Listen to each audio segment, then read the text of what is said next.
Mr. Martin at our MLK March this past year. And that was awesome. We were all inspired and excited about that. So we are very excited that he's back again. Please put your hands together for Mr. Roland Martin. All right, so how we doing? That's it? That's the best y'all got? All right. Well, glad to have folks here. Of course, first day of the NAACP convention here in San Antonio, my home state. I'm born and raised in Houston, so glad to be here as well. In addition to this, we are also live streaming this panel across Facebook, YouTube, and Periscope. Many of you may have heard me announce on Tom Joyner, July 2nd, that we're launching Roland Martin Unfiltered, a daily live stream show that will be launching September 4th. And so we're going to be actually live streaming events all throughout this conference, keynotes as well. So more details, just go to RolandMartinUnfiltered.com. You can actually check it out as well. So again, that's September 4th. This panel we're calling hashtag Black Votes Matter. And of course, we have seen over the number of years the importance of the black vote all across this country. Huge midterm election coming up in November that is national, but don't forget what we'll also deal with here, the critical local races as well, DA's races, judicial races, of course, city council, county government. All of those races matter, and so we want to talk about what's actually happening, not just here in Texas, but all across the country when it comes to voting. So let's introduce our panel. Mario Salas on the far left. Mario is professor of political science, lecturer at University of Texas, San Antonio. Of course, Nika Carver, you heard her introduce herself, community activist, and also glad to have her as well. Ivy Taylor, former mayor of San Antonio. The president of the NAACP Brooklyn branch, L. Joy Williams. Jamal Watkins, vice president for civic engagement for the NAACP. So I want to start this way. I was having a conversation earlier, and a gentleman was saying that it's difficult. They were doing some voter registration. They were trying to get folks engaged, and they were having a hard time. And I believe we are making a huge mistake when it comes to trying to explain to people why voting matters, that we're using archaic language and reasoning. Folks will say, well, black folks die for your right to vote. True. But that doesn't connect with someone today. So I'm going to go down the line. And for each of you, what contemporary language would you use to convince someone why they need to register and why they need to vote? Who wants to start it off? I'll provide some context because I agree with you. We use, folks died for you for your right to vote. And it seems like a simple statement, but you can't do that without providing greater context. Because the reason why we shifted our early civil rights movement, because the 50s and the 60s weren't just it, we had some stuff going on before then. And the reason why there was a shift to political power was because we came from a time where we were trying to build our own communities, build our own schools, build our own in this country. And then white folks would get upset or jealous and come down and tear it down. Or they would come into your house and take someone out of your house and hang them from a tree. And so quickly, folks were able to realize that the only way to protect what they were building was to make sure that we had political power so that we could elect the sheriff, so we would be able to elect a sheriff that wasn't tied to the Klan who would let somebody go for coming to your house and lynching your brother. Or that if you built banks, that if you built schools and things of that nature, that you were able to protect them because you were able to elect school board members or elect mayors or elect governors to be able to protect and help build what you were building in your community. So the key here is not only explaining that our ancestors or people died for your right to go into a booth every 4 years, because still people predominantly vote just every 4 years, but that vote was tied to local community power, to be able to have the right to say how people were prosecuted or held accountable in your community, being able to determine the budget for your schools, being able to determine all of those things. So the key important thing is to be able to tie that political power to what people want to see change in their communities. So you don't want to see people locked up? Well, you need to have a greater say in terms of what cases are prosecuted by electing a prosecutor who shares your values. And so when you make the connection for folks, that vote is not just voting for a president and using this president as a bad example because we see some of the larger implications, but also that there are local decisions that affect your everyday life, and being able to take people through that process. And we definitely see a difference in that in Brooklyn when we register folks, because you can tie it to something that they can see tangibly, a tangible change that they can see. But if you're walking up to somebody or someone comes to ask you, and they say, why should I register? What is your response to them in that moment? What would you say to them? I would say, in terms of the NAACP current program, we have had to do a pivot where we have to stop talking at people and actually have to ask the questions around what matters to you and what's happening in your life that you want to see fixed or changed, and then make the connection directly. No, here's what I mean. So I want each of you to assume I'm the person who is unregistered, and I want you to tell me, I'm asking you, why should I register and why should I vote? What would you tell me on the spot? Well, Brother Roland, I would tell you point blank, in this moment, if you want to have any say in what happens in your life, in the life of your family, in the life of your children, what happens to your bank account, that you participating simply by registering and then voting gives you that fighting chance to make sure that what happens to you in your community is in your hands. It doesn't mean that that's the only solution, but without it, you are facing an uphill battle, because losing has consequences, and we see that every day. And so you participating is the first step in you owning what your destiny looks like in terms of all of the issues that you're facing. Okay. Nico, what would you, if you walk up to me, I walk up to you, and I'm not registered, what would you tell me why I should register to vote? I'm going to tell you that even though you're not registered and that you're not voting, you're still voting. And that's the problem. We have too many people not doing something, and so something's still going to happen. So without that registration and without that vote, you're not in control of it. So if you register to vote, you're in control. If you don't, you're not in control, but your voice is still going in one way or direction or the other. Mario, same thing. I'm doing this for a reason. I'm going to show y'all in a little bit. Okay, same thing. I approach you, you approach me. What are you telling me? Do you have a TV? Yes. No. So, yes, I do. Do you watch the news? Every now and then. Well, did you hear about Trayvon Martin not too long ago? Yes, I did. Yeah, okay. Did you hear about the car that ran over the people in Charlottesville? Yeah, I heard about that. And did you hear about the people that got mad because we were trying to take down a Confederate statue? Yep, I heard that. And did you hear about all the black men who have been shot down very wrongly by police abuse? Oh, yeah, I've seen a lot of that. Well, then you need to vote, because if you're not doing that, something is mighty wrong. Not just with you, but with anybody else who doesn't see the bigger picture. And that's what we need to do, see that bigger picture. All right. Ivy, how would you respond? Well, certainly I might say that cliche, if you don't vote, you can't complain. So folks get frustrated when they see those things when they turn on the news. And so when you feel that anger and frustration, if you haven't voted, you haven't played the role that you can in making a difference. But I would say, getting back to what you kind of described as kind of the old traditional argument, I believe that we do need to still bring that to their attention about the people that died, because I think we've gotten away from the connectedness and the sense of community and responsibility we have to each other. Voting can't just be about what's in it for me.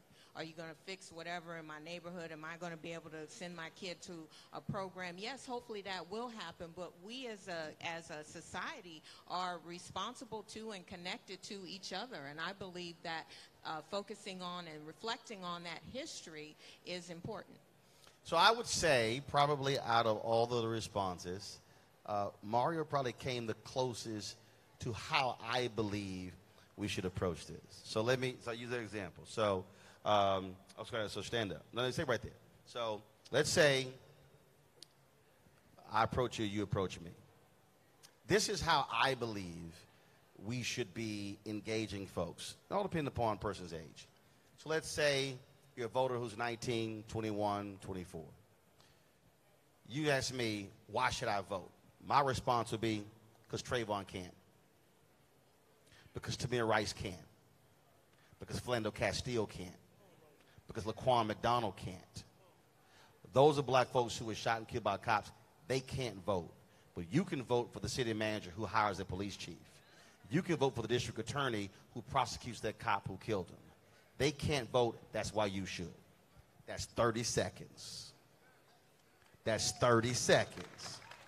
Now, same thing. When you said, you said, well, you don't vote, don't complain. I also have a slogan, vote or shut the hell up. I think you do have to make it personal. All right, so same thing. So you say, look, why should I vote? What's the most important issue to you? Somebody probably say, our schools. Really? So guess what? That school board, they determines what new schools get built. They determine the curriculum. They help determine those textbooks. You vote for the folks who are on the school board. So if you don't vote for them, you actually don't care about your schools. You don't care about your children. See, the mistake that I think that we're making is that we are assuming everybody out there is as attuned to all of these issues as we are. Most of these folks don't watch the news, not listening to it, don't care, not involved, and I think we have to paint the picture for them. And that's, I think, the mistake. And I get lots of people who I run into, and I'm asking them this. They are not connecting with the person in a way to get them to understand, oh, wait a minute, I do care about that. That, to me, I think, is how we have to change the dialogue around this country. And we don't have to do it where it takes 5 minutes, where literally it's 30 seconds, and people do get it, but if we don't paint the picture for them, they're not going to get it, and we're going to keep battling the same problem over and over and over again. Go ahead. Now, there has to be a connect, because like you were saying, there's a disconnect from the old story from what's going on now. So if you're 18, 19, 20, 21, I mean, let's just face it, the voting numbers across the board are low. So all we need to do to change the face of government is to vote. And let me give the numbers. So the Joint Center for Political and Economic Studies, in the last presidential election, the group that said they were going to vote, the highest group, were 65-plus African Americans. 65-plus African Americans said, absolutely, we're voting. The next highest group was the group that was 40 to 64, second highest. As you went down, the group that was 18 to 34 was the lowest that said they were going to vote. Now, there were a variety of reasons why, and people got caught up in, well, Hillary, is she the same as Trump? Nothing is actually going to change. And I think it was also because we did not paint a real picture. Like, no. Let me explain to you. I had a woman from North Carolina who she tweeted me, and she said, no, she called my radio show, and she said, look, I'm sorry. She said, I'm just going to stay focused on local matters. I'm going to ignore the presidential election. I said, really? I said, you're from North Carolina, right? She says, yes. I then began to walk down every local issue she had and how that was a federal response to every single local issue. She had no clue at all, that her fight in North Carolina to change the congressional districts was determined eventually by the Supreme Court. And so she didn't understand, and I had to connect it for her. Then she went, oh, so you trying to tell me whoever the United States Senator is going to have a role? I said, yes, because guess what? That's who's going to help determine what federal judges get chosen. Yeah. She had no idea. And I would say, Roland, I think we have to look at it practically in terms of who's around us. How many folks have members in their families and folks they know who don't really vote, who don't really get down with the system? And I see a few hands raised. I have a 22-year-old brother who said, I'm not voting in this last presidential election because Bernie didn't make it out of the primary. But I also know my brother, and he's struggling with tuition and fees. And I said, so if you don't participate in this election, the tuition and fees that you're struggling with are never going to get resolved at the federal level. And what was his response? His response was, well, you got a point. And I'm like, I know I got a point because I know your pocketbook. I know your struggle. You like, because you broke as hell. But see, no, hold on. No. Okay, well, then what happened next? So then we had this back and forth, and he said, well, I'll participate, but I don't like it.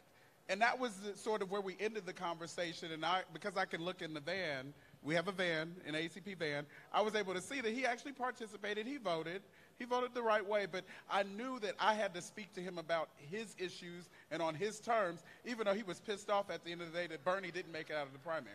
Got it. And I think it's important to note, not only starting with your family. I spend a lot of time teaching civics. That's what I do. I have a whole show that teaches about that and go across the country doing that. And particularly for those of us who are in branches, where our civic engagement committees, that is what we are charged to do in our communities. So it can't just be waiting until an election and not just waiting until a presidential election, but our branches and our work should be engaged in the community overall on those civic engagement questions so that our community and our membership knows the district attorney race is important because it's connected to this, right? The who's on the water board is important because it's connected to this. That is the work that we are charged with doing, not just registering people come an election, which we do, right, which we turn out people to do, but that is part of that civic engagement charge, is to make sure that we are educating our communities about those elected positions and not just electing people and going home afterwards, right? When are you going to the hearing? Are you testifying at the hearing and holding those people accountable from there, right? So it is our charge to not only engage people around elections, but if you're doing your job correctly in your communities, you are also engaging on a yearly basis, right? So from every election, from the water board all the way up to the presidential election, so that your communities understand that connection. I think it's not just talking about the election and voting and registration. It's also talking about what the elected officials' jobs are. How many people know what the councilman really is supposed to do, what the mayor is really supposed to do, and so if I don't know what their job really is and what they're over, and if I need to vote for them, because that's an issue that does. You know what I'm saying? So the education is more than just the date of the vote. This is what this person's job does. So here in San Antonio, is it a strong mayor form of government or is it city manager form of government? We have a council manager form of government here in San Antonio. And I just wanted to share a couple of examples of people not being in touch and in tune. I remember one time a woman came up to me in a coffee shop. She was very upset too. And she said, I really just wanted to talk to you about why is this elementary school closing? And I said, well, that's a valid concern, but you need to discuss that with the school board, who are independently elected, and I have no authority over them at all. And she was so shocked. She said, oh, I didn't know that. I thought that the city controlled the schools. Here in Texas, we have independent school districts. And another issue that I just really wanted to plant for folks to think about, sometimes you're voting with your feet with where you live, because when you live in a big metropolitan area, where you choose to buy your home has an impact. I've had several black folks come up to me and say, I went to go vote for you on election day and I found out I don't live in the city limits and I could not vote for you. They did not know that until they were literally at the polling site. How in the hell they don't know where they live? Right. But connected to your point, you know, I've worked with electeds before, and I tell this story all the time. I was out with an elected official. It's election time. We're out hanging out on the corner, handing out flyers. And a brother says to him, man, I only see you around election time. And so my council member said, I only see you around election time, too. You know, it's sort of further proving the point that it can't just be around an election that you make that connection and make that relationship, right? So go visit, and even if the sister didn't know what you were responsible for, at least being able to go to a hearing, to be able to go to their office and demand that they do certain issues. You can't just assume that if I elect good people, they'll know what to do. No. Right? If they represent you, how can they represent you if they don't know what you want? If you don't show up to the meetings. Mario, I think we also do have to change our approach where we do present this picture that if you vote, it changes everything. When voting is one part of the process, and then when that election is over, it's the end of a process and the beginning of another. So if the person who you wanted won, that means that you have to push them to do what they said they were going to do. If the person you wanted lost, you are still a constituent and you can still make demands. But I think we make a mistake when we somehow paint the wrong picture that, oh, if you vote, that's going to change everything. Your life is going to be great. Everything is going to get fixed, and you could just go back to doing what you were doing, and then we take it from here. And a lot of people don't understand the importance of local elections. Donald Trump can, I'm sorry, I didn't mean to use his name, number 45 can pardon people convicted of federal crimes, but he can't pardon anybody convicted of a state crime. So that's where, to me, seems to be the opening where we can push forward with demanding that the district attorney, if he wants to be elected, indict some of these police officers that are abusing people, demanding that your city councilman do whatever it needs to do, demanding that your senator, state representative do, and that's what they need to understand. You know, look, number 45, I don't have to tell y'all how many racist, how many anti-women things he said. I mean, this guy is bordering on fascism, and he's using a very good tactic. The tactic he's using is very similar to what Adolf Hitler did, and that is to come up with a philosophy that brings people together on the basis of anti-black sentiment, on the basis of anti-minority, anti-woman sentiment, and so that he controls the narrative and in a way controls what happens at least at the national level. Well, he can't do that at the local level. We can still control that. And we need to be very careful about not concentrating on those local elections. The district attorney has the power to send somebody to prison that has shot a black man on the street. We need to remember that. And number 45 can't pardon him. Well, I think we've now seen more examples of that. You look at Tim McGinty, Cuyahoga County in Cleveland, who chose to essentially was a defense attorney for the cops who killed Tamir Rice. He was thrown out in the Democratic primary. Anita Alvarez in Cook County in Chicago, she was thrown out in the Democratic primary. You saw the late Kenneth Thompson, who was elected in Brooklyn. You saw Amalia out of Florida, the first black state prosecutor. You just saw the re-election, actually in the primary, which pretty much means the general, in Baltimore County as well. And so you're seeing folks who now realize the role that district attorneys play in criminal justice reform. But I also think you look at the judges. If you just look at any election, when you start from the top, the further you go down, that's the fewer number of votes that are cast.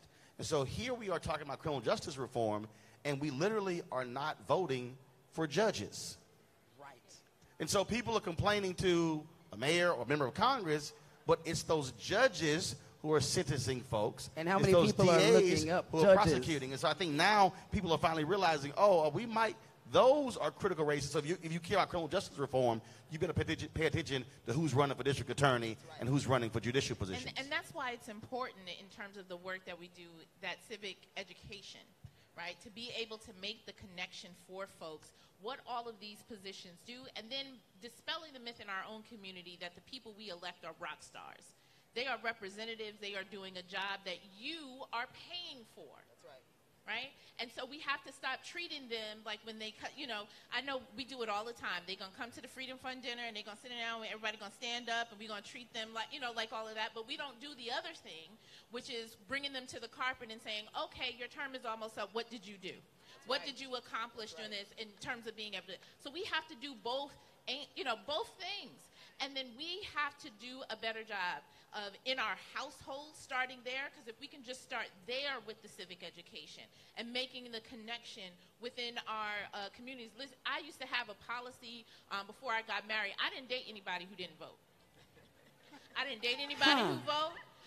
You couldn't come, friends and family from college, you couldn't come to my barbecue and hang out and eat my food without any being registered, and then So do they have to bring the card with them? You got to tell me that you, and I would ask, when I used to date people, would be like, did you participate in the last municipal election? And they were like, which election is that? For the mayor and the city council? Oh, no, I don't do the voting thing. Oh, it was nice meeting you. Right? And then making the connection for folks, because if you, how can I trust you about building community and engaging in community, and we can build a life together, that we can build stuff, if you are not engaged, and so you're giving money to people to do a job and you're not holding them accountable? Where do you do that at? So you're trying to tell me that if Idris was sitting across from you, Idris, where you vote at? And he said, are you registered? And he said, El Joy, I don't vote. you're going to say, you got to go. Listen, he's not. Oh, he can still come to the barbecue. So. Okay. Who's your cup of tea? I am very real. People can tell. Like, you can ask this. I'm going to challenge you. Yeah, who's your cup of tea? What, the brother from Queen Sugar? Oh. Yeah. Yeah.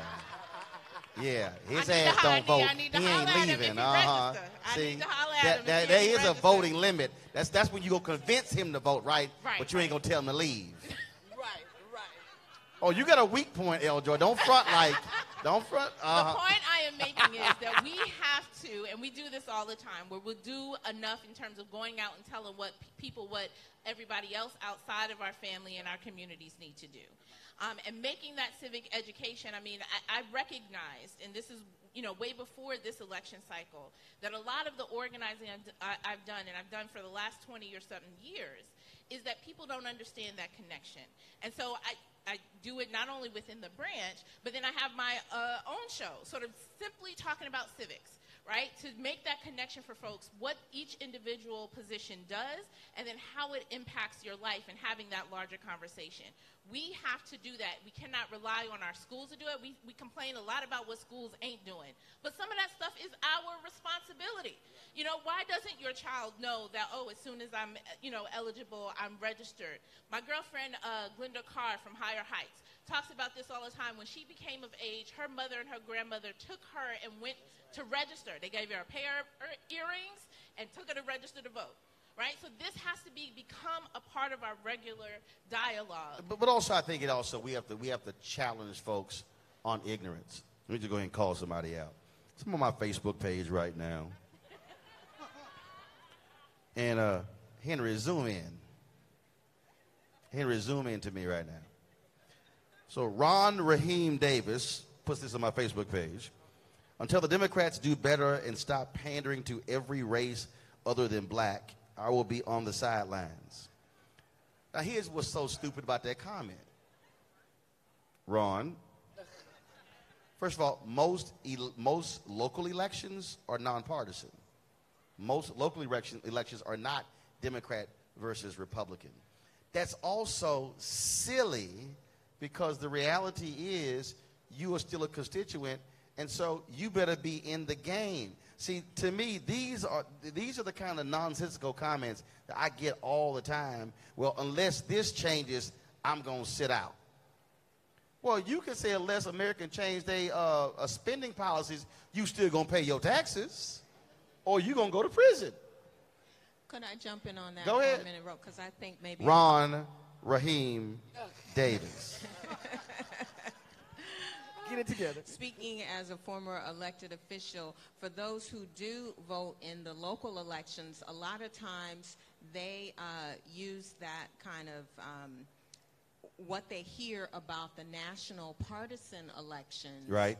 They try to use that filter for the local issues, and I just don't think that applies in the same way. So, when I used to go block walking when I ran for District 2, and I would knock on doors, and then people would ask, well, how do you feel about Roe v. Wade?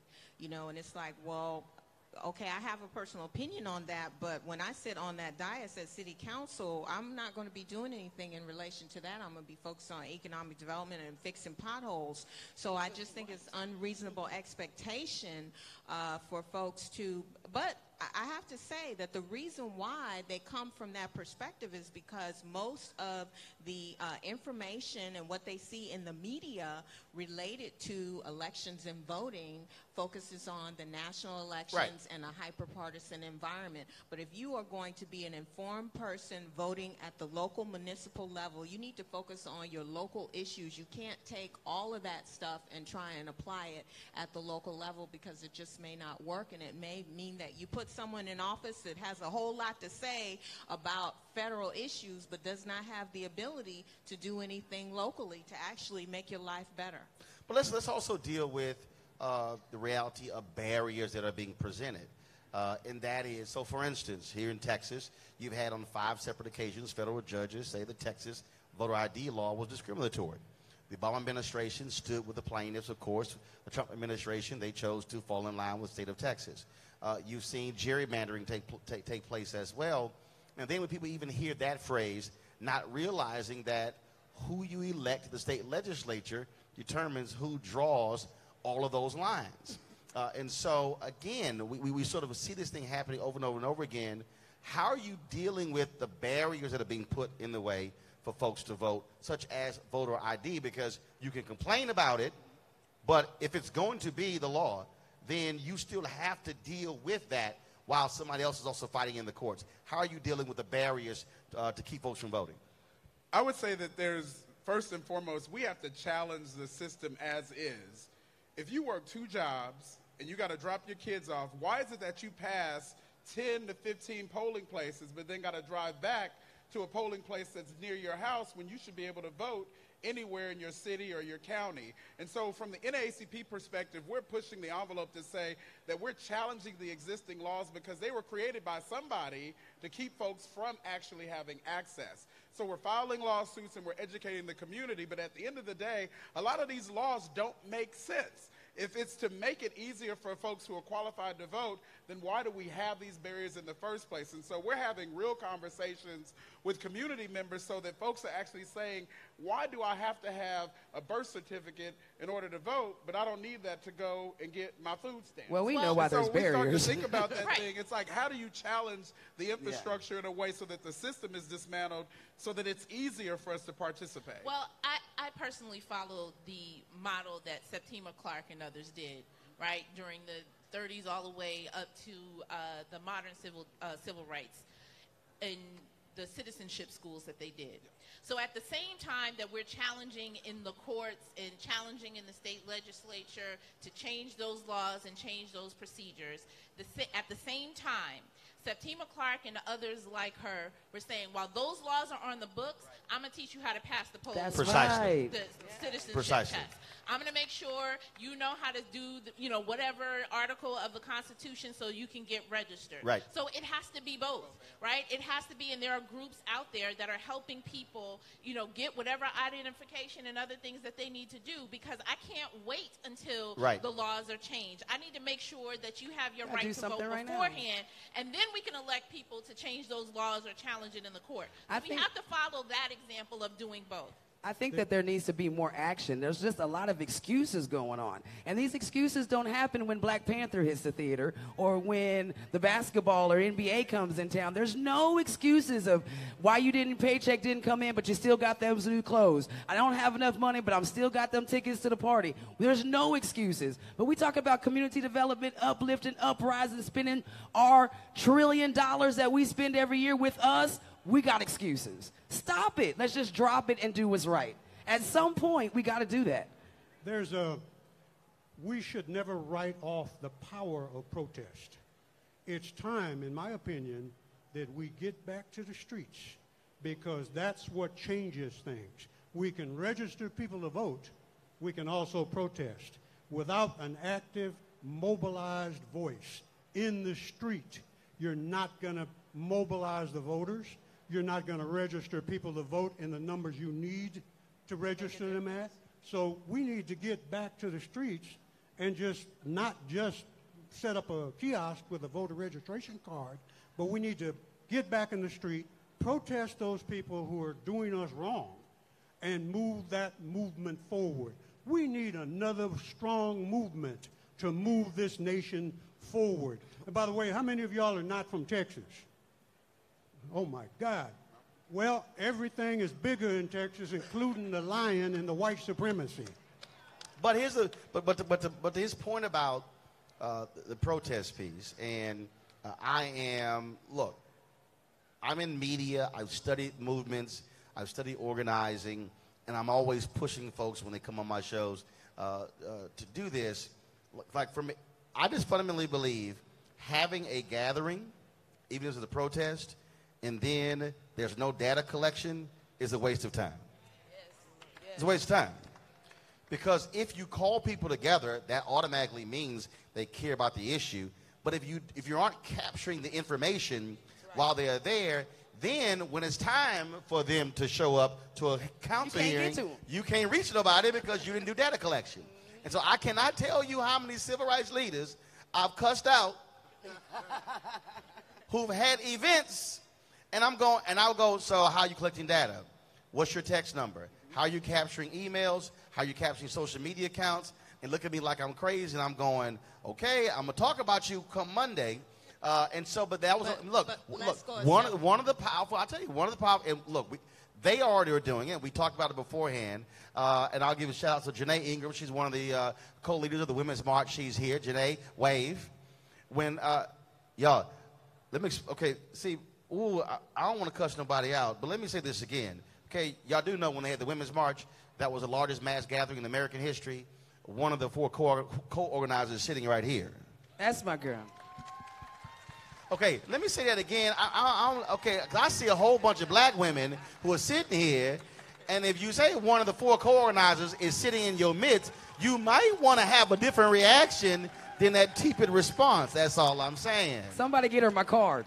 But the point is, when they had the Women's March, they captured data. And so that's the other piece as well. And I think we waste a lot of events, Joy, by not capturing data. And things like, man, we had a great event. How can we call them? I don't know. We got to have another event. So what I like about this is that I'm going to take this clip and I'm going to play it to my executive committee when they yell at me all the time. They were like, why we got to have a sign-in sheet and a texting? And I'm be like, damn it, because you got to capture data. So I'm gonna play this back to them. Oh, go ahead. That's why. Hold up, say it again. Is your executive committee? Yes. To the executive committee of the Brooklyn NAACP branch, there's a reason you collect data. So you need to be able to call people, email people, tweet people, hit them on Facebook, hit them on Instagram, hit them on Snapchat. You got to be able to reach them. If you don't, you've wasted your time. This PSA is over. Thank you so very much. There you go. But connected to that, I think it's also we're in this space and connected to what you're mentioning about us getting out in the streets, in a movement. And there's a lot of work that is required to do that. And I also want to dispel this myth that everybody is trying to create the next movement and the next thing, and instead of focusing on what do we do next in terms of what our community is facing, right? So instead of trying to plan the next movement and be the next king and be the next that, right, focusing on what are the immediate things that we can attend to that our community is facing. And going back, Roland, to the beginning of your statement and talking to people about, what matters to them or how do you register to vote, in all of my years of experience in engaging people for self-empowerment, because that's really what we're doing, right? It's people being able to walk in the fullness of the rights that they have in this country, is being able to do those small things, helping people that if they're interested, what this particular school board member or this or whatever, we want to get them on, helping them understand the connection and getting that small victory gives them a taste, yes, right? That's saying, okay, what's next? I can't tell you the amount of times throughout my career that I've done that, help people with the small things. Right. And then they're like, okay, we can do the next thing. And then they're organizing their parents and doing that because they've already, instead of trying to start with, which I'm annoyed right now, the whole movement is about getting Trump out of office. Well, then what happens next? Right? And then how does that help in our individual community? Now, hold on. I want you to remix that and go back. I want you to rewind that and go back. No, because seriously, we all focus on, yes, the end result of things. We talk about the Montgomery bus boycott. But the Montgomery bus boycott was a one-day boycott. It was never planned for 381 days. It was one day. After 50,000 black folks didn't get on the bus, they then said, well, why don't we go ahead and make it a week? Then they said, let's do it for a week. After a week, they said, well, let's keep it going. That's important because the initial ask was not to end segregated busing. It was to treat black bus riders with more respect and to hire more black bus drivers. That was the initial ask. I think a lot of times we get so clouded by the end game without realizing what it was in the beginning. The small successes are critically important because it teaches people, okay, we did it. Okay, then what's next? We did that. And it takes baby steps to get there. We did that. What's next? And while you're doing that, your haters then become contributors because they also see the success as well. And it changes people's minds, too, because a lot of times we're skeptical. I got too much time. I got 2 jobs. I've got 4 kids. That ain't going to work. That ain't going to work. Y'all ain't going to do it. I don't know what's happening, but when I see you making strides and move, okay, now I got to join the team. Y'all ain't reopening that pool. Winners get sprinkles. But then when the pool reopened, they got their swim trunks on. That's right. So that is important. Well, let me do this, too. I went to one of the Black Lives, well, 2 of them, Black Lives Matter die-in. I went to the one at North Star Mall, those of you from here from San Antonio, and then we did one in front of River Center Mall. And I'm not trying to say, Roland, you're very old, but for the old people that were I'm not. I'm 49. Well, for the old people that were there, well, that's me, there were none. I was the oldest guy there, and I laid down with them. And what bothers me is a lot of the older generation, they had nothing but negativity to say about these young people who are absolutely fearless in Ferguson, Missouri, absolutely fearless. Now, they did have to help me get up off the ground when I laid down. But as older people in the NAACP, we need to stop kicking young folks under the bus. That's wrong. Please. I want to go back to the barriers in terms of what you have to do, because you mentioned civics. And again, the same thing. Look, we know if in our state there's voter ID, yes, while the Legal Defense Fund, while the Lawyers Committee, while Transformative Justice Coalition, while they're doing their work, we need to be saying, do you have an ID? If you don't, we're going to make sure you get one, and walking folks through that, because we cannot wait until the Monday before the first Tuesday in November to go, okay, we need to work on an ID. I'm sorry, we can't. And I just think that we have to jump. Look, in our history, for 398 and a half years, there have always been barriers put in our place. It's not like we haven't had to jump over barriers since August of 1619. And Roland, And one of the biggest things we always say is we've got to change our mindset, right? Black people got to change our mindset. I ain't got time to wait for everybody to change their mindset. So what are we going to do if I literally got to take your hand and say, you are going with me, and I will buy you lunch so you register to vote? If we've got to bribe people, I'm just saying, no? In some states, too much? That could be too illegal in much? some states, I don't know. I get what you mean. But not to vote, but even just to register, just to get people involved. I mean, right. And I think when we look at the reality, and I want to go back to the notion of how it all adds up. You can do the protesting, and we need to do the protesting, but what frustrated me was after we did a lot of work in Ferguson, standing with the community of Ferguson, the other side knew, wait a minute, most of these folks don't live here, and they're not registered to vote, so the same mayor got reelected. And so we have to change our mindset about what winning looks like. My grandmother used to always say, you need people in the streets, you need people in the hallways, and you need people in the boardrooms. So we have enough abundance in our community to have a multifaceted strategy. I know that, for example, when Janae and them were doing the Women's March, it wasn't about just showing up and having a rally and having a whole bunch of speakers. They were thinking about building political power, building that list, but also how the hell are we going to elect new folks that look like us and think like us so that when we do win and when we do get ready to take over, we've done everything we needed to tip the power, if you will. And so in my mind, if we don't continue to be complex in our thinking, we can get stuck in one form of protest, and actually the next day it's the same. And now we see it. And now we see it. 19 months later, the number of women who are running for office all across the country. When you see the number of black women who are running for office across the country. When Atlanta gets its second female mayor, New Orleans gets its first female mayor. When you're seeing that, not only that, look, this is happening in red states. Oklahoma pissed off teachers. Teachers stopped teaching. And then all of a sudden, they got their raise and they threw people out of office, and now they're in runoff elections because, again, people are realizing, wait a minute, if I want to change something, I just can't whine and complain about it. I'm going to throw this out as well because we saw a lot of attention. Actually, I'm going to go to that question next. I'm going to do with black women first, then black men. Last year, everybody and their mama was just stunned. Oh, my goodness. Look what black women did in Alabama.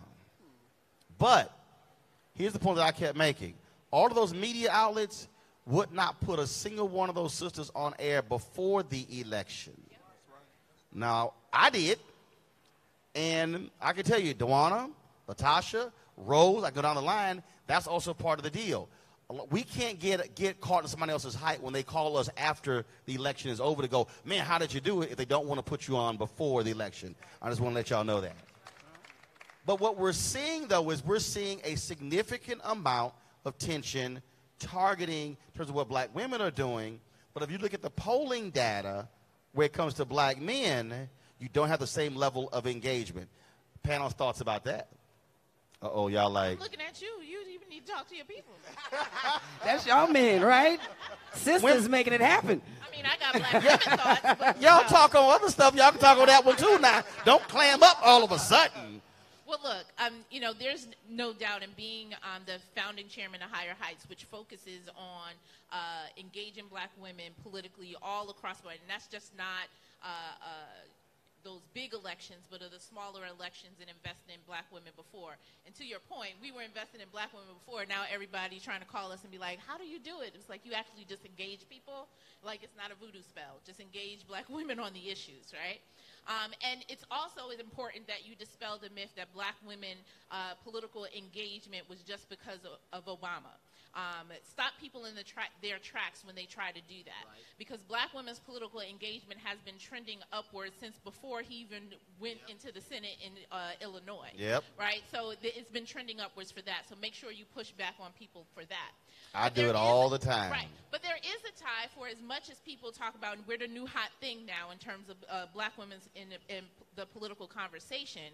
But for every one black woman you know that is registered and engaged, there are still 3 of us who aren't. All right, repeat that. For every one black woman who is active, engaged in the political process, there are still 3 more that aren't. Hey, repeat that one more time. Because I need you to leave here with that locked in your brain.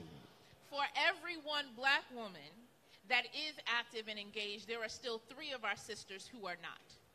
Okay? And there are so many of the disparities that we can go down the line that, yes, well, we have this political engagement and we're the new hot thing, but we still are experiencing, even down to maternal health and cancer, we're still experiencing disparities all across the board. And so I'm going to say a little something that gets me in trouble often, is that we also have to take off the St. John and take off the things and sort of engage people that may be in a different class than we are, and not just about engaging middle-class black women, but we also have to figure out and work harder on how do we engage other women in this process, because those other 3 black women may not be the same as you in terms of graduating grad school and all of the advancements that we're doing. So we have to think about that. And then to the brothers, because a lot of our households in our communities are led by black women, it's not just black women in those households. There are black men in those households as well. So when we go back to the point where it wasn't, you know, in terms of me joking, talking about not dating brothers who weren't politically engaged, well, you have people in your household and in your family that you allow to be in your household and engaged in your life who aren't also politically engaged. And so it is about not only engaging our communities, engaging beyond our comfortability, being able to talk to just people who we see as peers, but we also have to have the uncomfortable conversation. I don't trust people who want to come and organize other people but can't organize their family and organize their block. Sister here from New York, who is the president of the NYCHA branch. If you can't, she says the same thing. If you live in NYCHA and you can't go up and down inside the building and organize in the building that you live in, then you ain't worth nothing in terms of an organizer. And I think you got to get raw with it. You're not going to vote? Can't eat. All the way. No, I'm serious. If somebody's in your house and it's like, no, I ain't voting, guess you're not eating. The same thing with church, right? Remember, in church it was like everybody in this house is going to church on Sunday. Everybody you ain't got to pay attention, day but you're going to be there. Is going to vote on Tuesday. And I think if we really going to have a family conversation, for black men in particular, Roland and I happen to be a part of a fraternity, and so I think we understand what it means. The rest of them are youth groups. But when you think about Royce West, Omega, that's a little youth group. But when you think if it's not Alpha, it's a youth group.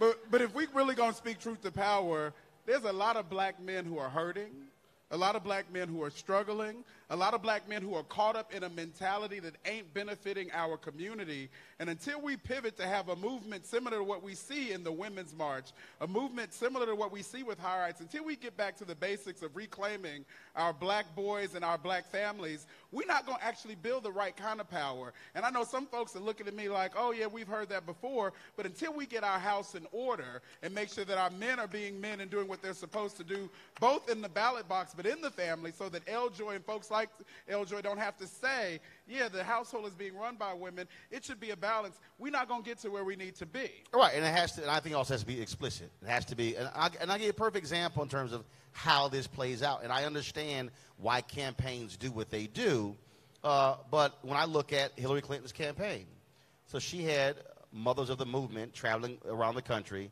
during campaigning. There were also fathers who lost kids to violence. I routinely talked about the shooting death of John Crawford. And I would always, his father would always run to me and say, I appreciate you always bringing my son up. I would always run into Trayvon Martin's father. And so what happens is, and I think, and I'm very sensitive to this because it's just like when I watch the NBA draft. They'll have the cameras in the room, and they'll show the player hugging the mama. And I'm like, you know, it's a dude standing right next to him. You might want to, that's his daddy. You might want to say, give daddy some. And I'm saying that because we have to understand that in a lot of our zeal to elevate, you also ignore. And so I've challenged men's organizations. You have to be just as vocal, just as targeted. And I can tell you, during the campaign, I specifically, 60 days out, told Hillary, Huma, and Marlon Marshall, who was a black man on a campaign, I said, y'all better understand there was a 9-point gap in 2012 between black women and black men who voted for Obama or Romney. It was 9 points. It was another 9-point gap between black men and black women. My point is not, oh, how could Democrats get more black men to vote for them? But what I'm saying is there is something there that it is there. Trump targeted black men and picked up several points there. Folks have to ask themselves, okay, what is going on there, and how do you begin to engage that? And while I'm saying that, Florida, who's in here from Florida? And if you're not, who has relatives in Florida? Raise your hand. Y'all had better tell them they must go hard to ensure that ballot initiative in Florida is passed in November that is going to restore the voting rights to the formerly incarcerated. That could add 1 million plus voters to the rolls, and a significant number of them are African American. That's a huge ballot initiative, and it has to get, what, 60%? It has to get 60, not simple majority. It has to pass by 60%, and that has to happen in November. Yeah, one of the things that always disturbs me, and you made a good point about not recognizing the father that was there, but what about all the young black men, and what about the mass incarceration? What about all the black men who are in prison? We tend to forget them. We tend to push that to the side, especially in the middle-class black community. They don't matter. They don't count anymore. They committed a crime. They're in prison. But we all know that when you are poor, a prosecutor will come to you and say, why don't you just plead guilty? Since you ain't got no money, he doesn't say that part. Since you ain't got no money, why don't you just plead guilty, and that way you can get on out of jail here and maybe get probation, maybe not. Just plead guilty. They do that every single day of the week to every young black person across this country. So we've got to deal with this mass incarceration issue and the injustice that takes place at that particular level. We can't forget those brothers that are down there. And we've got to remember them. And definitely support our young black boys, too, because you said the same thing as far as our older generation, really supporting the younger guys. I have a gentleman that comes to our media hub, and he's 26, and he said he wanted to be a councilman. In my mind, I'm thinking, what 10 men can I call? Who can I get in front of this young man so they can start grooming him today? Why wait? What are we waiting on? We have someone who's willing to learn, who wants to go out in the streets, and we just support him like a thumbs up on Facebook. No, someone needs to write a check for this young man. Someone needs to get him an office. Someone needs to buy him some suits. Someone needs to cut his hair the way it needs to be cut. Like literally groom him, give him the knowledge and the tools he needs to be successful. And I'm glad you brought that up because I was going to segue into our next point. I want to bring you in here because I just said earlier, we're seeing the number of people who are running for office, African Americans running for office, and whether on the local level as well. But of course, we're seeing Stacey Abrams, of course, who is the Democratic nominee for governor in Georgia. You have Andrew Gillum, who is trying to win the Democratic primary in Florida. That will take place in August as well. She just made a point about giving folks a thumb up, but you ran for office. You were mayor. You also got to have resources. And for a lot of folks, the idea of giving to a campaign, the reality is if you don't give to your own, somebody else, frankly, will control your politics. And so how did you? Yeah, you know I ain't lying. Come on.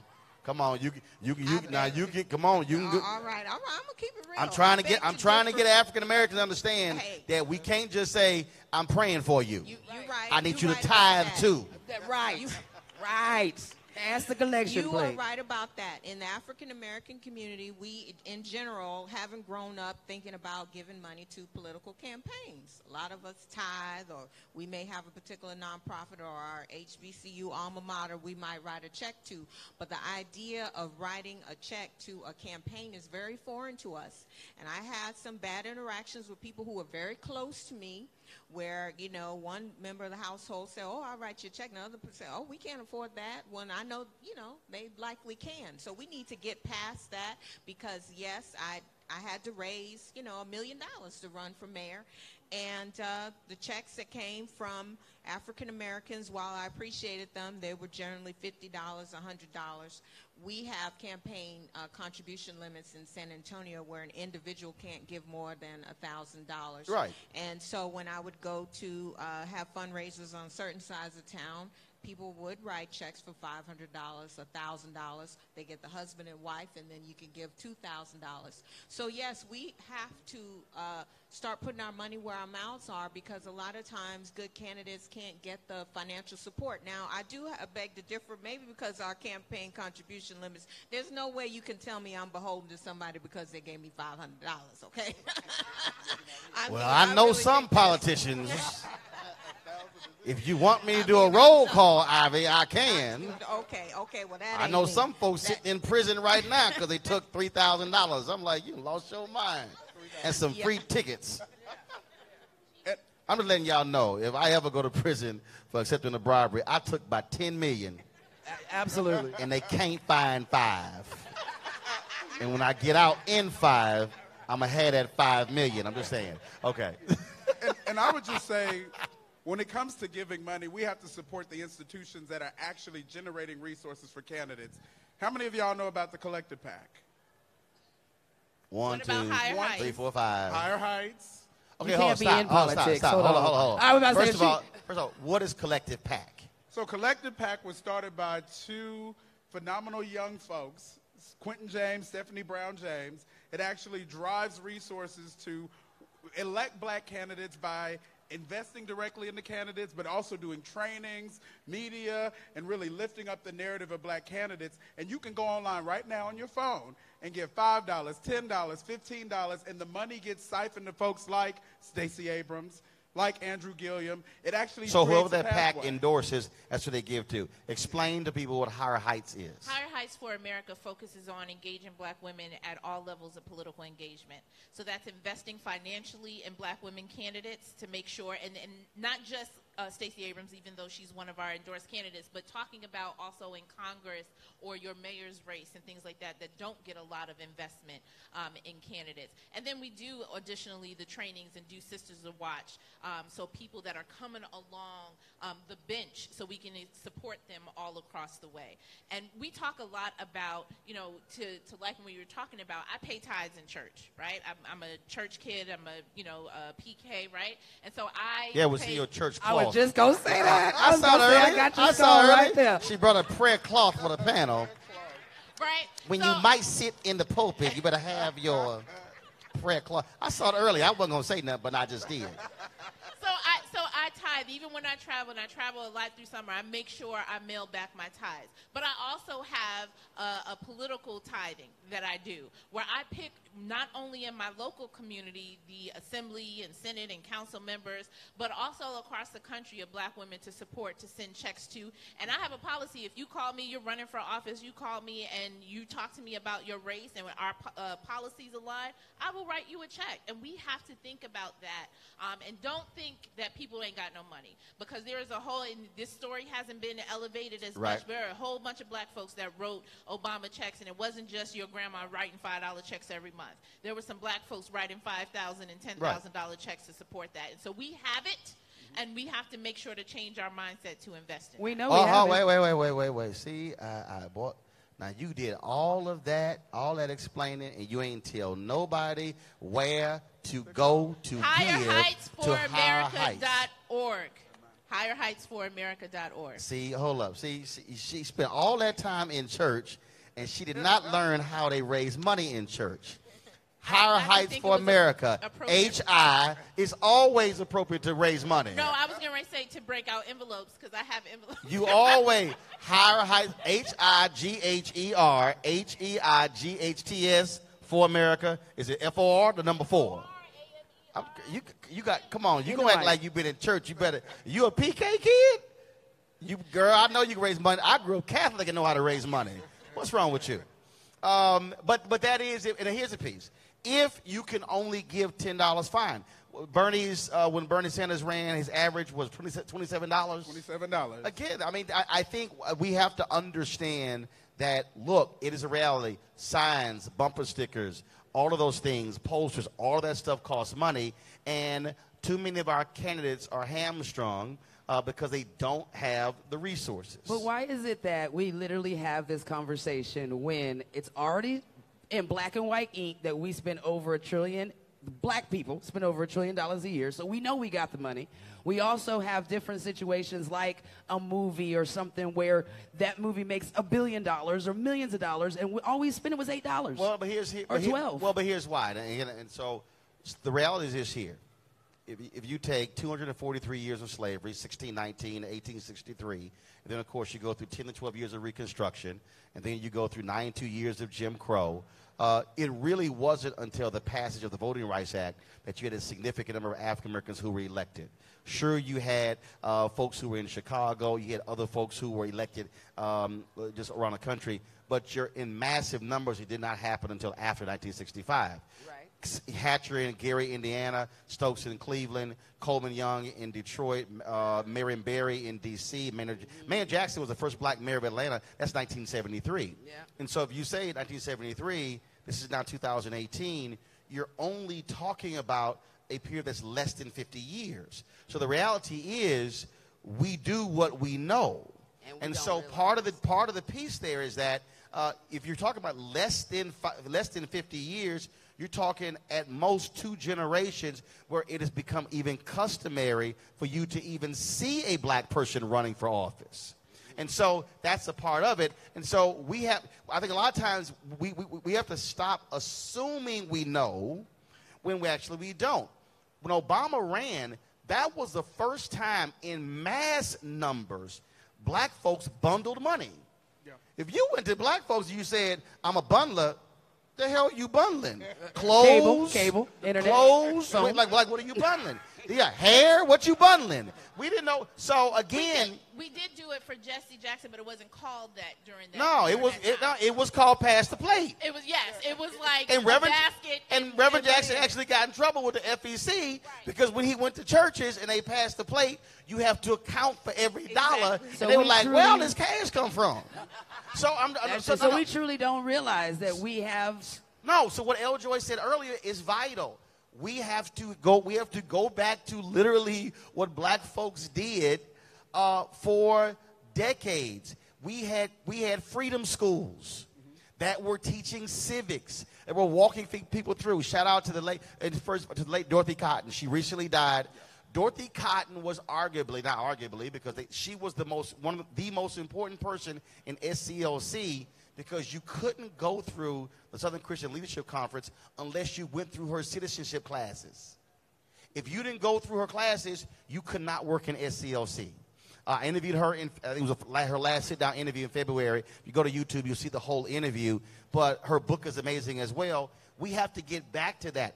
We have to stop assuming folks know. The reality is folks don't know. Don't we have realize to that we have walk wealth. them through. This is what this is. This is because that's how we sort of get over these barriers. And I would say we also have to do a different type of teaching, which is there are a lot of millionaires made off of elections.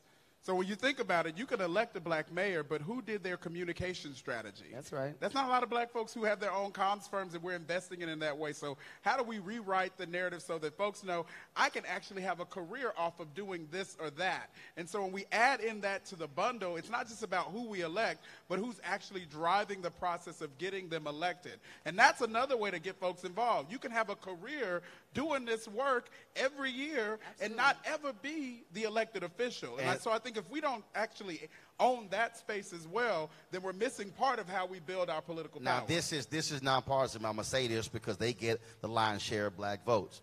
I kick the DNC's butt every day when TV One News 1 Now was on, because I'm all about also that black people are not going to be political sharecroppers. That you're not going to ask us to till the land and then all of a sudden get votes and then you don't also share in the resources. And so I'm going to tell you right now, and trust me, I got Tom Perez's cell phone number and I'll wear his behind out and I'm not going to stop. I'm telling you right now, I had better see a significant number of black pollsters, black communications folks, black event planners, black folks who do audio video, black folks who do web streaming, every facet. Because PowerPack did their survey. 1.7% of more than $500 million that various Democratic groups spent went to firms that even had a black principal. That don't mean it was a black firm. 1.7%. And that happened under President Obama. And I'm just letting you know, there's a whole bunch of folks who don't look like us became multimillionaires off of Obama running for office, and then you had black folks who didn't. So while we're talking about we're demanding also getting out to vote, I'm also demanding the damn money.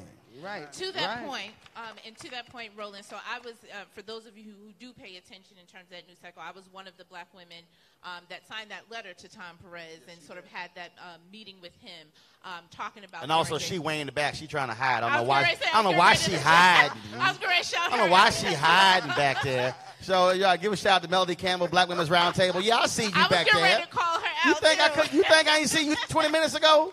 She's trying to hide in the back. No, you ain't gonna hide. Along with her and sort of, and then meeting with him behind closed doors, and then being very open on Joy and Reed show, calling him to the carpet about it as well.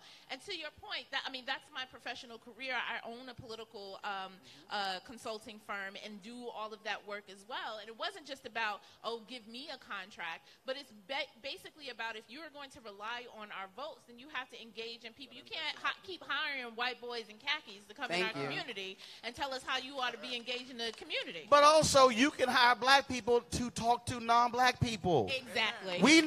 Organizing is organizing. Mobilizing on the street is mobilizing on the street. And so that's the case. And something is, so I'm actually working on something that's going to be for 2020. And I've been talking to, I'm not going to fully lay it out, but I've been talking to several different individually black women's groups, and then we'll be doing this thing. But let's just say, come 2020, I'm not interested in seeing the same people doing debates and forums. Yeah. I'm not seeing the same folk. And again, I'm talking about something that is independent of CNN, independent of MSNBC or Fox News, where you actually get black folks asking questions that black folks care about, not one question out of 10. But I'm going to have more to share more of that with y'all come 2019. And I think I think it's important, if anything you walk away with is about how do you incorporate teaching civic engagement and teaching citizenship, teaching all of those things in your regular practice. And that if we're going to have voter registration forms, you're going to have a big tent outside on the corner in the community registering people to vote. Make sure you also have a flyer and have things in Facebook or whatever.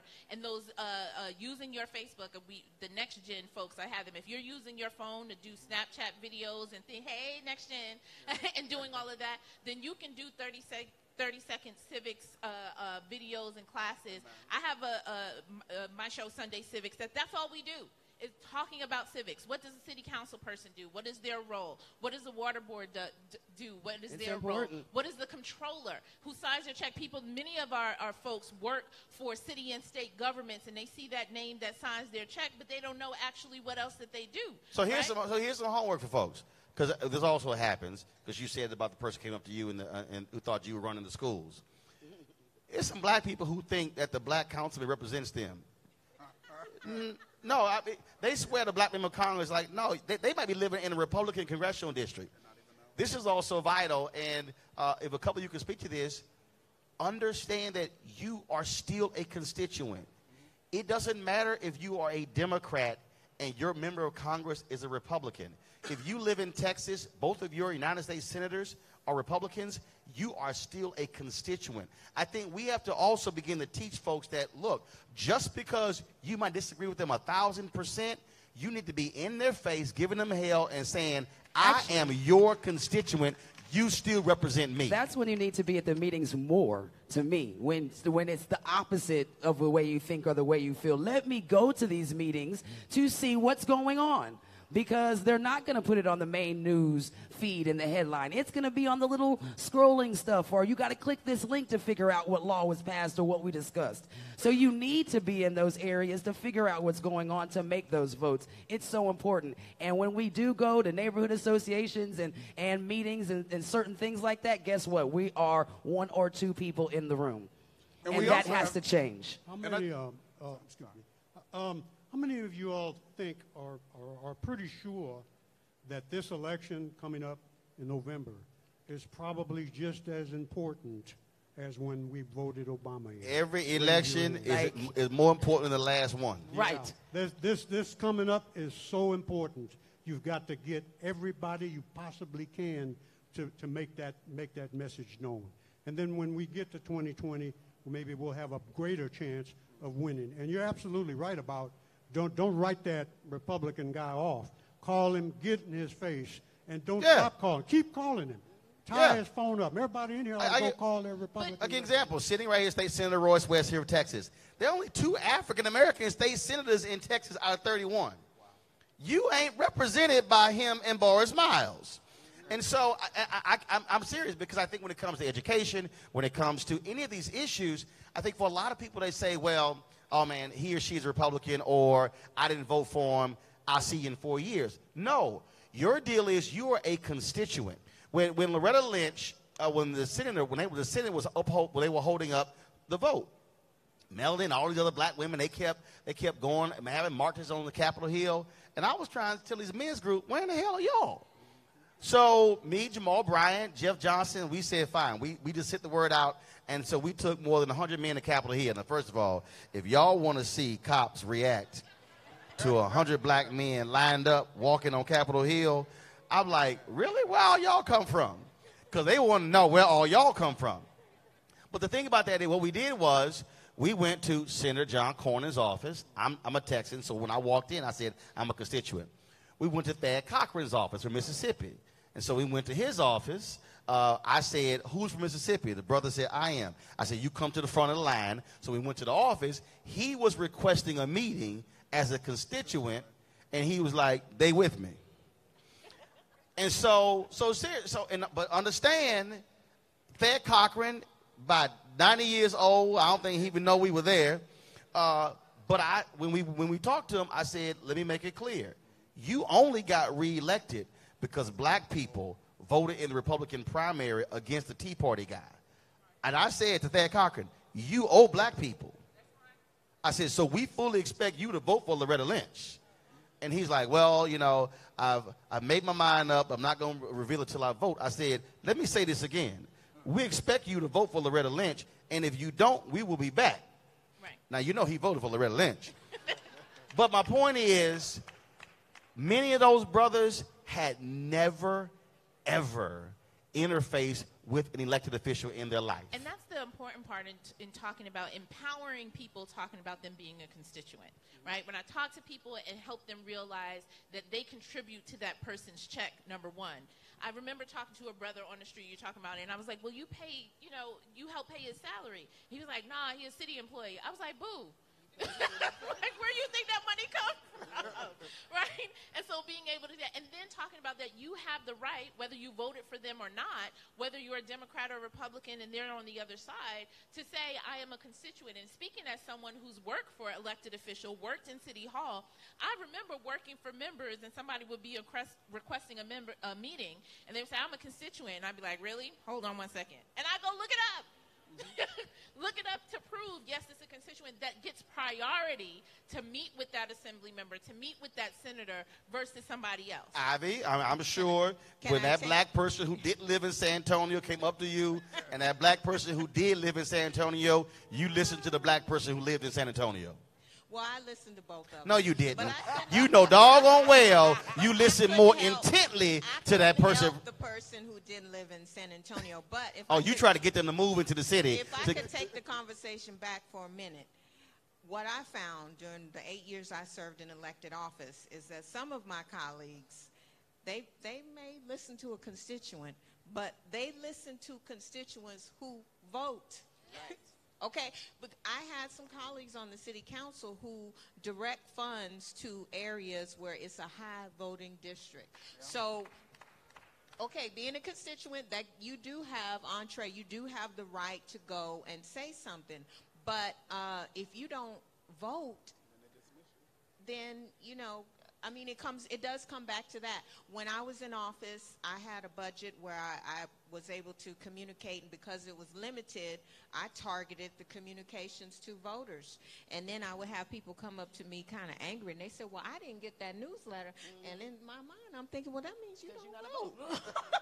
And a very real talk, and working on electoral campaigns as I do, right? A part of my job is I'm targeting, right, where the campaign is going to spend its resources. And people say all the time, we don't see the candidate and things like that. I'm like, oh, where you live at? Because you're in an area that already said that they would vote or don't vote. Because the very real conversation is that a campaign has limited resources and time, right? And so in terms of where do I spend my resources and time in communicating with voters and doing things, is that with that limited time and resources, I'm going to spend it with the people who are most engaged and who. Which means that if your precinct had 35% turnout, and then you went door to door in the next election, that sucker jumped to 65%, I can guarantee you're going to start getting a little more attention. It all feeds together, and I want to in the final moments we have, I want to deal with that, and that is this idea that because I've heard this several times, that we can't expect the organizations to do all the work and the campaigns to do all the work. This is really going to have to be, when you think about precinct, block, street, house. That's the only way this changes. And I would say that we have to shift our thinking. I get that campaigns are going to go after places where there are high-frequency voters. We are building a program right now that requires us to go after the moderate propensity and low propensity voters. Basically, the folks that will vote for Barack Obama and then they disappeared. They haven't voted since. The data tells us exactly, block by block, city by city, who those people are. And I want you to look to your neighbor left and right. We need you to go and knock on some of your neighbors' doors, and we can hand you a list literally right now that says, Ms. Jackson, she ain't voted since the first Barack Obama presidency. We need to get her to vote now because the census is coming, redistricting is happening. If we don't get those folks out today in terms of this election, we're going to be in a world of hurt for the next 5, 10, 15 years. And so and there are folks in the room who may very well understand that, but for the folks who are watching the live stream, because we're going to be restreaming this as well. this is all connected. So what happens in this midterm sets up who's running for 2020. Whoever wins state legislatures and gubernatorial mansions in 2020 are going to be redrawing the lines. And so we talk about gerrymandering, that can be fixed based upon who gets elected.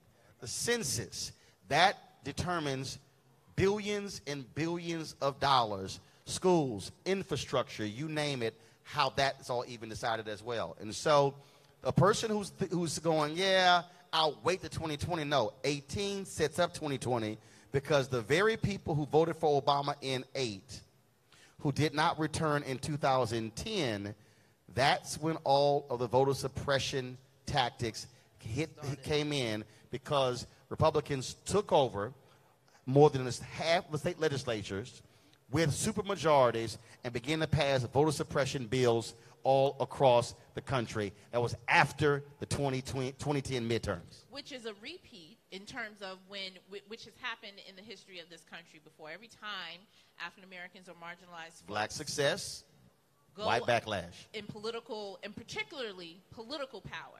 So notice that, right? It's not just, it's economic and political power. So every time we advance in terms of economic and political power, there has been a political backlash in terms of either drawing the lines or changing laws and changing rules. It happened in Reconstruction afterwards, right? And then we went from lots of people in elected office to 0.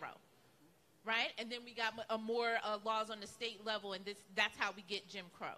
Right? So when we are not engaged in terms of that process, what does Jim Crow after 2020 look like? Because that's the reality, right? Because then we have 10 years after the census is done that we have to live in that space in terms of state legislature and census. Yes. When on my show, I did a show specifically on the census last November. And people were commenting on on the page and on the show, the census ain't till 2020. Why are you doing something on this now? Right? And then a couple of months after that, we see a hearing where the census saying we ain't got enough money to do the census. And then after that, they were like, well, we're going to put a citizenship question on the census. And I was like, and that's the reason why I did it before then, to educate people before then, because there are all of these decisions that lead up to that. So ask yourself the question, what does Jim Crow look like after 2020?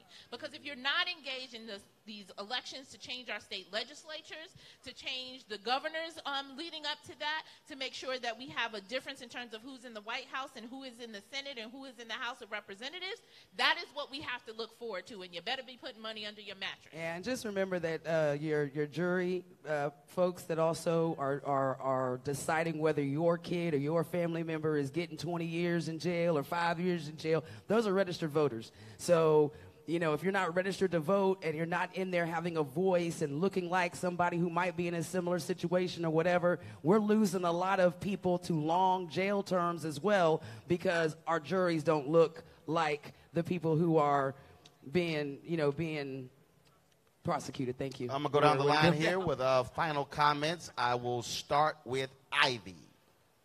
All right. Well, thanks so much, everybody, for listening, and I hope everybody will leave here with a sense of urgency, both about getting involved in upcoming elections, ensuring that we educate folks that don't know what's going on. But the other thing I just wanted to say is that let's not forget about what are the tactics and strategies that we use for the young people that are coming up right now. So 20 years from now, we won't be talking about how can we engage them to get them out to the polls. How can we train up those young people right now so that it won't even be a question for them in the future, that they will be engaged, that they'll get out and vote. It'll be automatic. I think that's something we talked about, the fact that it's not happening in schools. So I think while we are thinking about how to get adults out, especially the younger adults who don't tend to vote, let's also think about how we can train our young people to ensure that it's automatic for them in the future. Mario. We live in very trying times.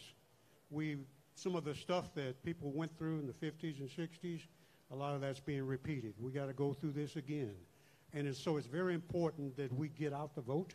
It's very important we do all of what we need to do and to ensure that people understand the importance of this election and how we stand to lose very badly if we keep losing the way we're losing.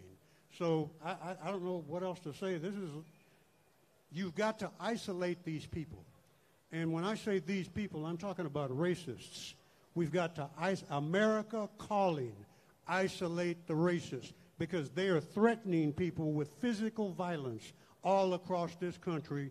And just like we didn't stand for it back then, we're not going to stand for it now. Jamal. I want you to repeat after me, turn out. I want you to say it again, turn out. If we don't turn out, we're going to lose. So I want everybody that's in this space to go home and register voters. Register voters like you've never done before. Knock on doors. If you can't knock on doors, phone bank. If you can't do that, text message. Because we have to turn out our community in a way like never before. Because losing has consequences, but winning has advantages. And we have to win in 2018 so that we're building political power back in our communities. And the only way to do that is to turn out. Amen? Nika? So I think that action is the key thing, and not talking bad or putting down anybody's idea or efforts to make things happen, because we do need the protest, we do need the panels, we do need the education, we do need the shows. We need all of them times 20, and we need them in every state, in every region, in every city, in every community. We need everybody to be doing, and everyone can do something. So if you're the person who can drive the bus to take people to the bus, then that's what you do. If you're the person that can post on social media then that's what you do. Everybody can do something, and we need to do something. Without action, we fail. El Joy. As we're all saying all the things we need to do, what I want to do is give you the tools, the resources, and suggestions to make it happen. So we're talking about going out and register to vote, and I know that for some of you sitting in this room or who are watching, you're like, I don't know what the first thing to do is. Or if you're telling me to do a phone bank, I don't know what it is. So everybody has a phone. If you take it out and text the word join to 247-CIVICS. Text the word join to 247-CIVICS. And from there, you can get I have ebooks and tools all free on how you set up a voter registration drive, even if it's just you and your friend. You don't have to be connected to an organization. We hope that you're connected to NAACP, but even if you're not connected to NAACP and you need to know how to set up a voter registration drive, where do I go register voters, all of that information, text the word join to 247-CIVICS. That's 240-724-8427. And you can get all those free resources where I give all of that information of how you set up a voter registration drive, how you set up a phone bank, who you call, and how do you get all of that information. Because it's not enough for us to say, go out and do it. We have to actually give you the tools in order to make it happen. So I'll end with this. Folks have been, earlier this week, I was at the AKA convention in Houston where I was being honored. I was at Essence as well. And then being here, and already people looking like, oh my goodness, I miss your News One Now. Is your show coming back? What's going on? What's happening? And so as I said earlier, we're launching this daily digital show September 4th, Roland Martin Unfiltered. And we've already had a number of people who signed up as our charter members. And the reason we want others to do so, because this is critically important. We cannot, all the stuff that we're talking about, we cannot do this unless we have media entities that we control. The reason we were able to do things going from the late 1800s through the Civil Rights Movement, because you had black newspapers, then you had black radio. Today, we are at historic lows in terms of black ownership of television, black ownership in radio, and then we're seeing what's happening in newspaper. And so we are creating the digital vehicles that can spread our message, that speaks to our issues, that also empowers our voices.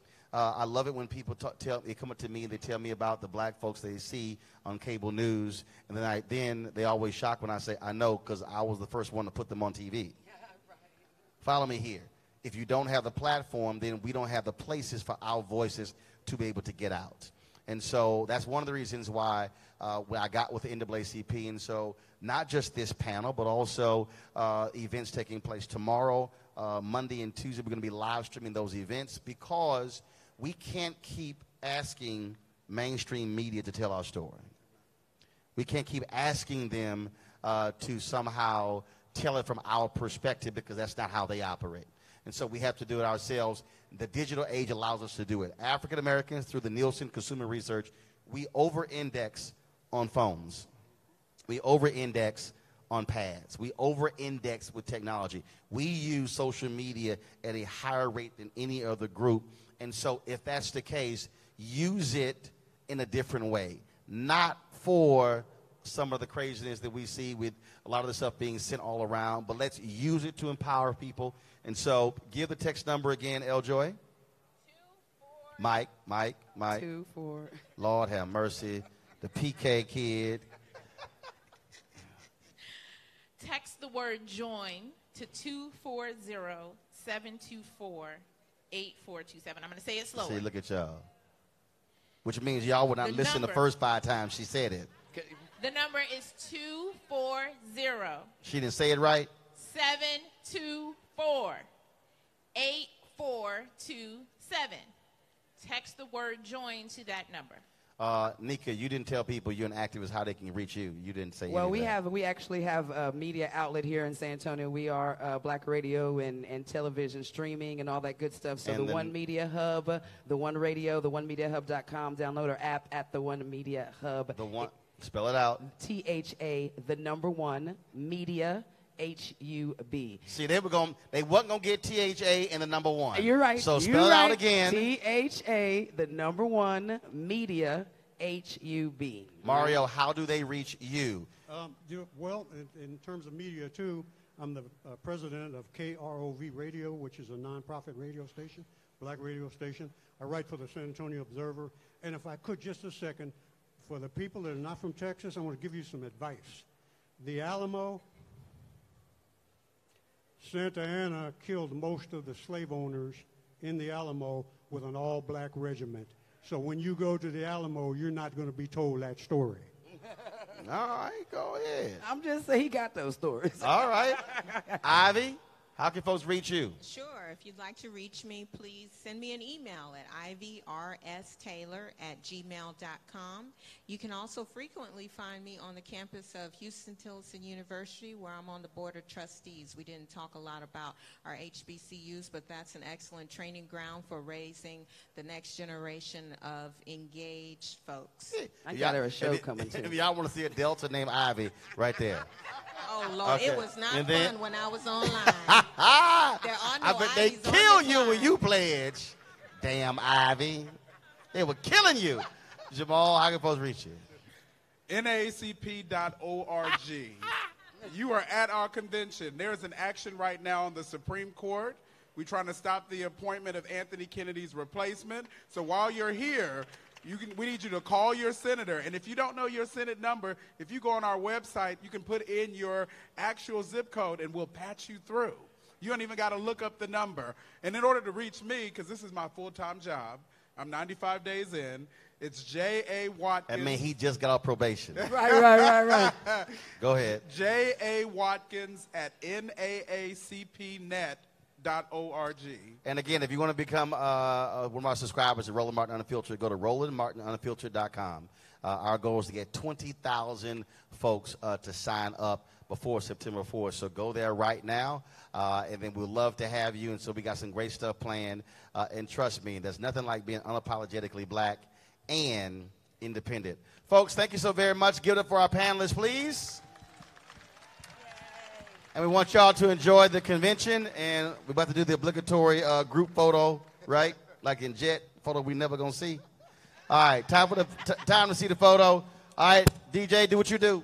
All right, and now I go into my hosting role. We want to No, you're thank you not. guys. You're taking this picture. Oh, Back I'm the hell taking up. this picture. We want to thank you guys, of course. You know, we got 3 more days of this awesome free NAACP experience. So we will see you tomorrow, of course, Monday and Tuesday. Tomorrow's a huge day. So many things going on, so do not miss it. Grab your friends and come on out. I am your girl, Miss Nika, with the One Radio. We love you, and I'm out.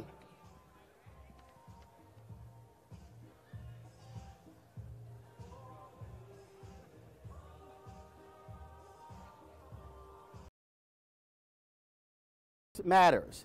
Not just trust in the news and information we receive, but trust in who gives it to us. Media outlets are coming under vicious attack, often by politicians angry about being held accountable. Donald Trump rails on and on about fake news, even though he readily dishes it out and lies on a frequent basis.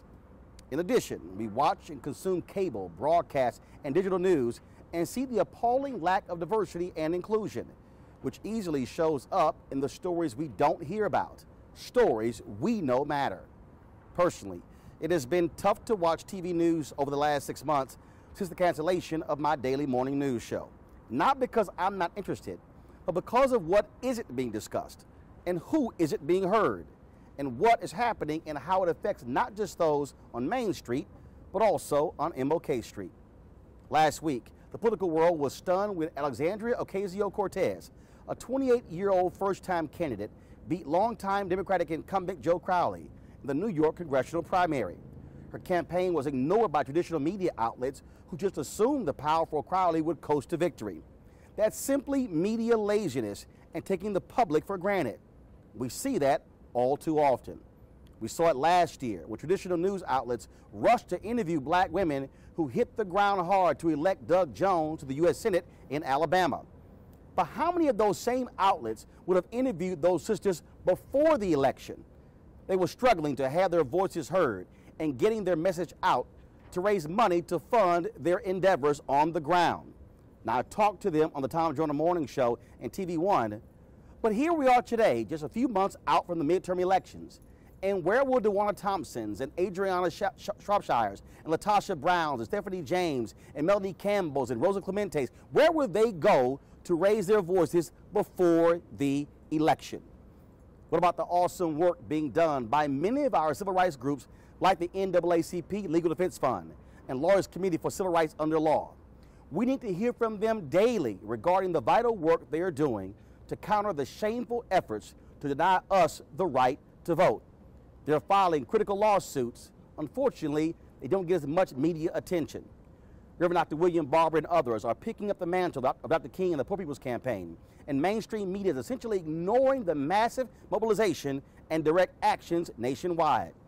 Here you have a broad coalition of folks from different races and religions fighting for the people, but mainstream media doesn't care to highlight their concerns as well as the campaign. Now look, I can go on, but you get the picture. Over the last 6 months, so many of you have stopped me in airports, train stations, on the streets, in barbershops, and at numerous events to tell me you missed TV One's News One Now and what we did every morning for 4 years mattered.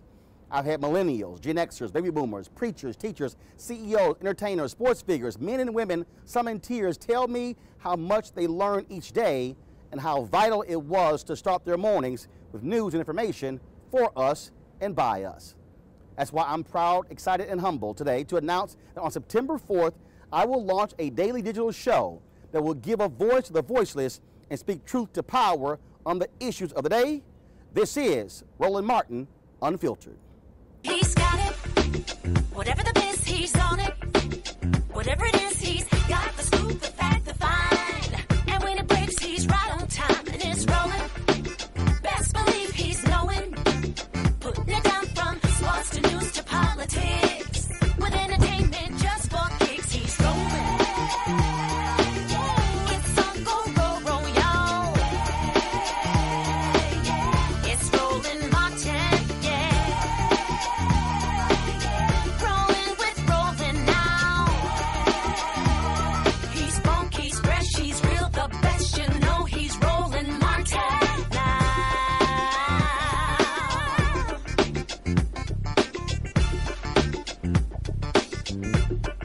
Martin!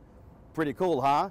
And those voices in that song may sound familiar. That is Terry Ellis and Cindy Heron of En Vogue. That song was produced by Slick, and I'm proud to have their support. Folks, Roland Martin Unfiltered will be a daily show broadcast from Washington, D.C. and will focus on news, politics, culture, entertainment, social justice, sports, education, business, and finance. If it's important to you, we'll cover it. You'll be treated to some of the top minds in education, public policy, and academia, discussing the news of the day and why it matters to us. We will also hit the road and broadcast from cities across America, holding town halls and forums to hear what the people, not just the D.C. pundits, have to say. You will see one-on-one interviews with authors, artists, and other top names going deep to get at what matters to us. We will also do something different. You won't just see it once a day. We will stream the show live and then restream it several times over a 24-hour period and make it available for video on demand. In addition, we will offer a video and audio podcast of the show. And we are in discussions with several TV stations across the country who want to air it in select markets. But folks, there's more. Roland Martin Unfiltered will also live stream speeches, summits, conferences, and other events to our audience. There are a number of things happening every day across America that mainstream media simply ignores. But because of today's technology, we will be able to bring you these events unfiltered. You can also expect to see and participate in these live events across the country, such as our town halls, one-on-one interviews, as well as pop-up events. My team has done this for the past 6 months as we have broadcast speeches, lectures, and rallies from all across the country, even major events such as Operations Hope Global Hope Forum, the 50th anniversary commemoration of the assassination of the Reverend Dr. Martin Luther King Jr. in Memphis, and weekly demonstrations of the Poor People's Campaign.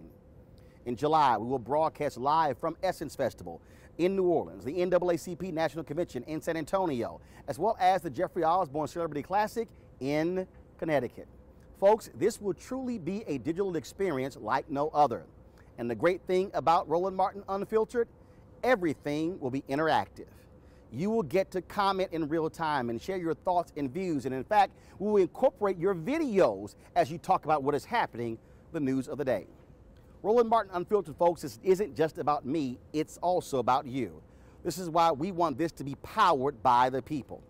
I want to thank Lee Saunders of the American Federation of State, County, and Municipal Employees for coming aboard as our first corporate underwriter. Their contribution has been vital to get us to this point today, and we look forward to a great partnership. And I can't wait to also share with you some of the other folks we're talking to once we finalize those deals. But when I say powered by the people, that also means you. Yes, we want you participating. This show won't require a cable subscription or be hidden behind a digital paywall. We'll initially live stream the show every day on Facebook, Periscope, and YouTube and make it available to everyone for free. You'll be able to watch it anytime on your phone, your tablet, computer, or television. This is truly a post-cable digital media show. That's why I'm also launching the hashtag Bring the Funk Fan Club, where our aim is for at least 20,000 of our supporters to contribute an average of $50 a year to ensure that we will be able to deliver the news and information you want and need that is independent. We have several funding levels for those who want to give more, and your support is vital. Now, we will have advertisers, but we have to be willing to fund our own news source if we want them to be free and independent and to speak to our issues with clarity and conviction. So right now, I want you to go to RolandMartinUnfiltered.com, where you can join the Bring the Funk Fan Club and become a charter member. Now, of course, we're going to have various discounts and gifts for our charter members of the Bring the Funk Fan Club, and so we want all of you to sign up. And again, I've been saying this for years, that if we want our news, we are going to have to be able to fund it. So you can looking forward to, again, discounts to merchandise and books, as well as exclusive invites to various events that we put on around the country. Plus, your name will be listed on our website as a charter member. Why must we have an independent platform like Roland Martin Unfiltered? Because that is what has gotten us through all these years in America. It was 191 years ago when the nation's first black newspaper, Freedom's Journal, wrote in their lead editorial on March 16, 1827, "We wish to plead our own cause, too long have others spoken for us." Frederick Douglass, the former slave and great abolitionist who founded the North Star newspaper, said it was, quote, "just common sense that those who suffer injustice are those who must demand redress, and thus African-American authors, editors, and orators must have their own paper with which to share their voices." It was Douglass who inspired Robert Abbott, who went on to found the Chicago Defender in 1905, a groundbreaking newspaper that battled white supremacists and segregationists and spoke on behalf of millions of black Americans and led the great migration of black folks from the South to the North.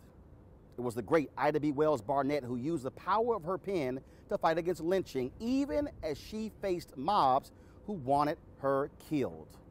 But today we're seeing fewer voices of color in radio, television, and online media, not just on the air, but also owning.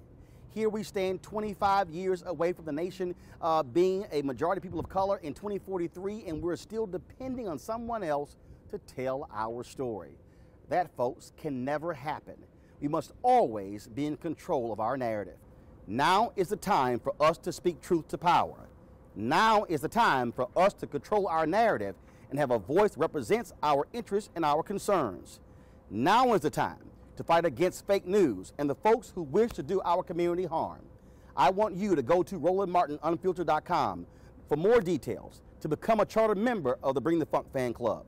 And beginning September 4th, let's mark a new chapter for an independent news source that, in the words of the late, great Congresswoman Shirley Chisholm, is unbought and unbossed.